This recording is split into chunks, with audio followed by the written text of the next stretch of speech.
on the Ask Dr. Gil podcast, I explored the idea of frequency. And today I want to give an introduction to something called vibrational medicine, which is related to frequency.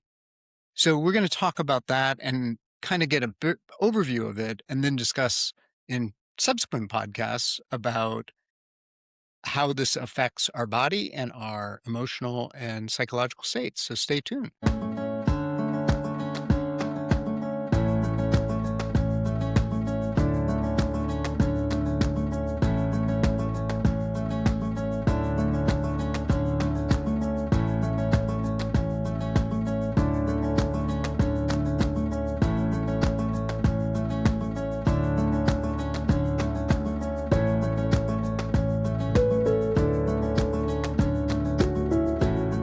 Hello and welcome to Ask Dr. Gil. I am your host, Dr. Gil Winkelman, and I'm putting together this three-part podcast series on uh, on vibrational medicine. And I think this is a really important aspect of health and healing. And it's interesting. Part of my thinking in terms of going this route is just the number of people I'm getting these days who are not responding to all of the things that not just I've done, but other practitioners I know have done, and that used to work and or worked somewhat. And it's sort of an interesting thing that's happening. And I'm not completely sure why. I have my suspicions, but I think that exploring this from uh, a vibrational standpoint, I think can be really helpful. And I've also had success with this with patients in various ways over the years, and I'm starting to do this more. And I think it's an important aspect of medicine that we don't really talk about. And my goal is to integrate sort of some of the science with some of the somatics and the psychology and some of the spirituality as well. If you've read anyone like Carolyn Mace or Norm Sheehy or Larry Dossey, you know kind of what I'm talking about because they talk a lot about these issues in their work. And it's interesting because this isn't magical thinking. This isn't blaming people for why they're sick. It's understanding that there are aspects of our lives that we ignore that we need to look at more. And modern medicine doesn't do that, right? Modern medicine barely looks at diet. And if you've listened to my show, you've heard me talk about issues with diabetes as an example. Diabetes can be managed without medication if you eat a clean diet and clean by low sugar, whole foods, not packaged foods, things that you actually cook. And I've seen people's diabetes reverse in less than 6 months by doing this. I have recently I have a patient who wouldn't do this detox that I had talked about for a long time. And finally she did it, and her A1C went from about 13.5 down to 7 in 4.5 months. And I think at this point, it is in below 7, and she's doing really well and starting to lose weight and, starting to feel better. I mean, she's not 100%, don't get me wrong, but she's doing way better than she was. And that was all through dietary changes.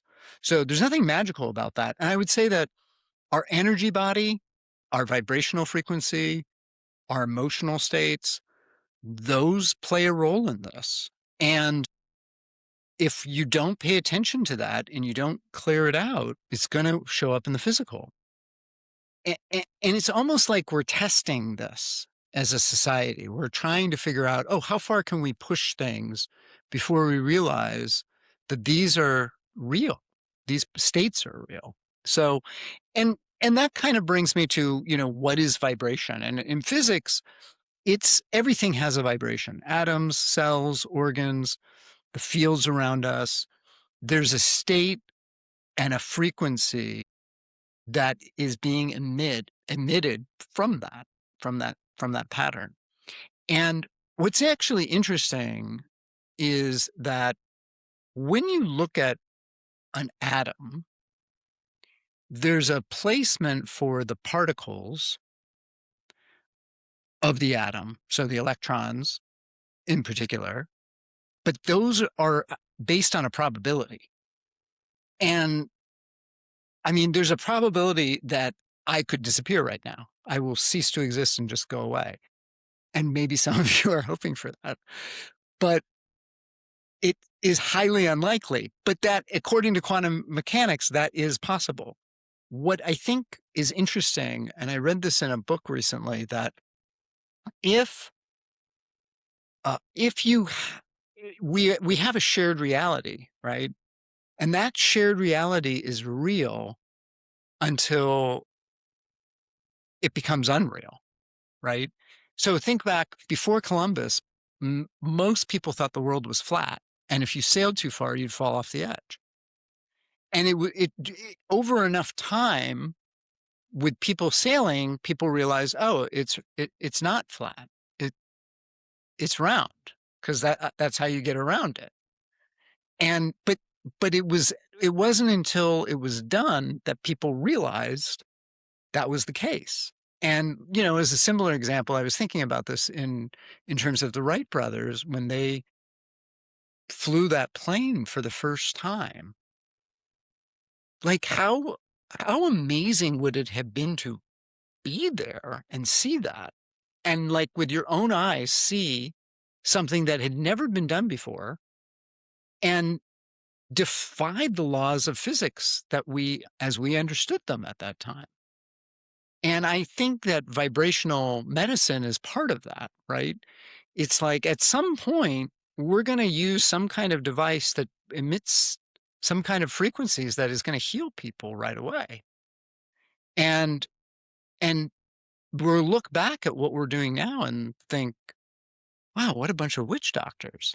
Because in a sense we are, because we're using tools that are based in Newtonian physics, which is over 400 years old. And so that's the piece why I think it's time for us to start looking at how do we update this? So vibration is one of the ways. And in biology, we know there's different rhythms in the body. I mean, there's brain waves, those are frequencies. There's heart rhythms, those are frequencies. Cellular bioelectrical frequencies. Mitochondria communicate with each other through frequencies, not just within a cell, but across cells. Like all of the mitochondria can sync. It's kind of amazing. And we have no idea how that happens. And so these are the things that I think are important to understand. And likewise, in terms of psychology, emotions can sync. Emotional states can sync. People can pick up on other people's emotional states. I was in a yoga class a couple days ago where the instructor, who happened to be a friend of mine, had just returned from a funeral, and it was heavy on the class. And I mentioned this, to another friend who had taken the class, and she's like, "Yeah, this was heavy, and it was not to blame the instructor. I mean, but it was kind of his emotional state that was leading to that, and so we can kind of pick up on those. We can sometimes pick up on thoughts. People and beliefs for sure, but people can get into the same wavelength, as it were. I've talked about this as well. And that happens, you can kind of understand each other better. So, all right. So, what is vibrational medicine? Let's talk about this for a second. So, it's basically a system of healing that's grounded in the idea that biological systems have energetic frequencies. And this incorporates energy fields, body mappings, resonance. So, for as an example, acupuncture is a great example of vibrational medicine. And it's really interesting to me because people, when I first went to get acupuncture, there wasn't a lot of science around it. There is now, but there wasn't back then when I first did it. They would say, "How can you do that?" I'm like, "Well, people have been doing this for over 5,000 years. And do you really think that they'd continue sticking needles in each other just for the fun of it? Like, if it didn't work, why would you do it?" And I happen to be a particularly sensitive person. And what I mean by that is I'm sensitive in that I can feel things and feel the energies in my body. So when I've had acupuncture, Uh, something they'll put a needle in one place and I'll feel it somewhere else. And I had an acupuncturist say to me, "And you're the type of person that they were able to figure this out with because this is sort of in acupuncture, there's this idea of something called a meridian. And the meridians relate to an organ system and they run in particular lines in the body, if you will. And sometimes there's crossover, by the way, but that's not important for the purpose of discussion. The important piece is that you can put a needle on the side of the foot and treat someone's kidney, and that's really cool, right? I mean, because because it means that you don't need to get inside the organ systems to do that, right? And so that because that's the frequency, you're shifting the frequency in one area, and then it's affecting other areas. So homeopathy is another one of those, and I probably should do a whole podcast on homeopathy. And I think I did one on biotherapeutic drainage, which kind of we touched on it. But homeopathy is an energy medicine, if you will. And and it's helping shift the vibration of the person as a result of taking the substance. The the tricky part about homeopathy is you have to be, as a clinician, you have to be really, really good in terms of figuring out how the person's patterns, symptoms, psychology, whatever it is, fits relative to the remedy. And it's like putting a puzzle together, but it's a really big puzzle because not all the pieces necessarily fit inside the puzzle. So think of it like it's a 2,000 piece puzzle, but you've got 10,000 pieces and you don't know which pieces actually belong to the puzzle you're trying to figure out. So that's what makes homeopathy particularly challenging. But people who are trained in it and are good at it are really good. I mean, so Reiki is another example of this energy medicine, biofield healing. I would say neurofeedback is too. I think lens may be more of a vibrational medicine than anything else. And the work that I've seen with people getting the lens, the low energy neurofeedback, is just amazing, the shifts that people get. And and for some of them, they're really, really subtle, particularly at first. Some of them, they're really potent. So it just depends. Meditation and breath work, which I talked about last week as well. I'm going to take a quick break and then I'm going to talk a little bit about how this matters physiologically. So stay tuned.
Hello and welcome back to Ask Dr. Gil. I am your host, Dr. Gil Winkelman. And if you have any questions or comments, please feel free to send me an email to info@askdrgil.com.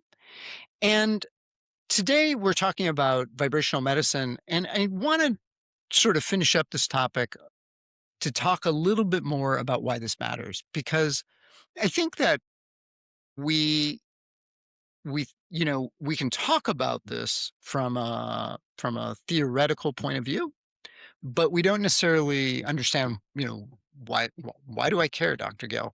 I think it's important because if you think in terms of vibration, you can prevent illness from happening before it happens. You can prevent illness in the body by recognizing the patterning in the frequency field of the body before it hits the physical field. And what's nice about that is it's much easier to treat. So, for example, Carolyn Mace talks about this, that cancer starts with energy patterns.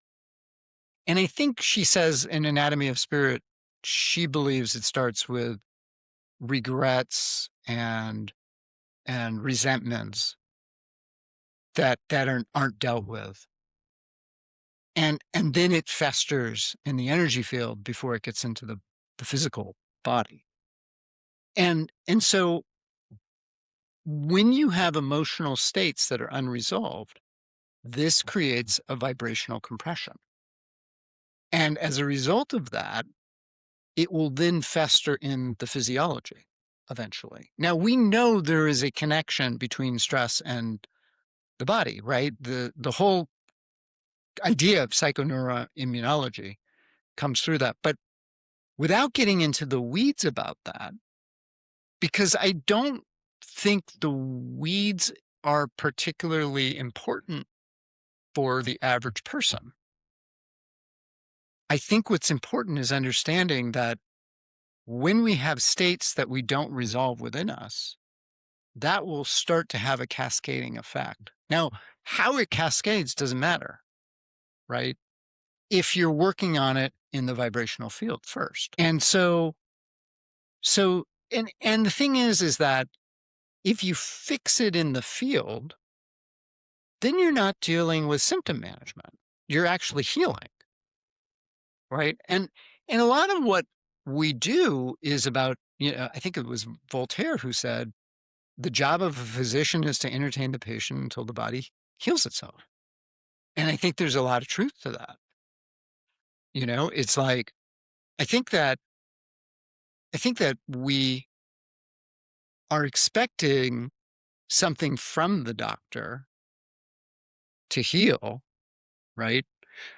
But but and sometimes that's appropriate, right? I mean, sometimes there are things that I as a physician can do and provide to a patient that will help them heal for whatever reason. A great example is someone with a concussion and using neurofeedback. Sometimes when you have a concussion, your psychological and mental state isn't strong enough to make a decision, an appropriate decision. And so the neurofeedback sort of resets you and you go, oh, yeah, I don't need to keep doing this anymore, whatever this is. Or the headaches go away and you can actually focus and breathe and meditate. I mean, I've had this experience myself, having a migraine, and I can't meditate. I can't breathe properly because I'm in so much pain, right? And so having something to help is really useful in those situations.